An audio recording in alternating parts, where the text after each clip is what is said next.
Il 31 ottobre, festa di Halloween, è per eccellenza la serata della zucca, ritagliata ed illuminata a modo di lanterna, vera icona di questa ricorrenza.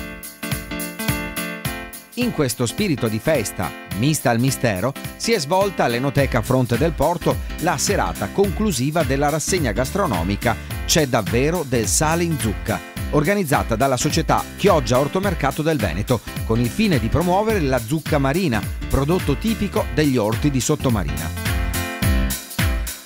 Il locale, molto caratteristico, sito in centro storico sulla riva affacciata direttamente sulla laguna, si è ben prestato al tema della serata, aspettando Halloween, streghe, folletti e spiriti del mare, ricreando la tipica coreografia ispirata al folklore della tradizione popolare. Menù rigorosamente a base di zucca, dall'antipasto al dolce, con specialità originali ed appetitose create ad arte dalla titolare, Giuliana Rosteghin, e proposte in abbinamento ai vini rossi della cantina di Lison Pramaggiore.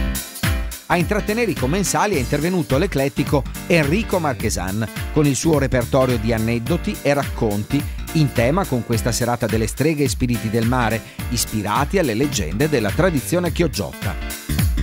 Alla fine della squisita cena, come conclusione della manifestazione, c'è stato poi l'incontro con il gruppo itinerante guidato dall'associazione Pro Loco, in visita ai luoghi del mistero della nostra città. Un simbolico passaggio di testimone tra una manifestazione che si conclude ed un'altra al suo esordio. Siamo arrivati alla conclusione del nostro percorso di ottobre con l'ultima serata enogastronomica qui in un ristorante tipicamente vicino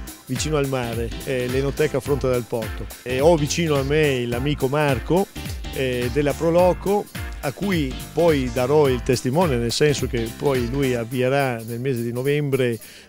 tutta una serie di eventi legati ai misteri che ci sono a Chioggia. Da parte mia,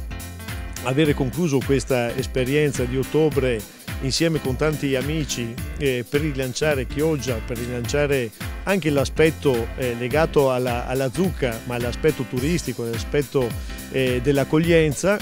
ci porta a pensare al 2012, un 2012 che deve essere ricco come è stato ricco il 2011, con i due ormai appuntamenti fissi, quello di marzo con Chioggia Capitale del Radicchio e quello di ottobre con C'è il sale in zucca. Se c'è davvero del sale in zucca, bene, noi l'abbiamo proposto, spero che venga accolta in pieno queste nostre iniziative e che sia veramente occasione di rilancio di Chioggia.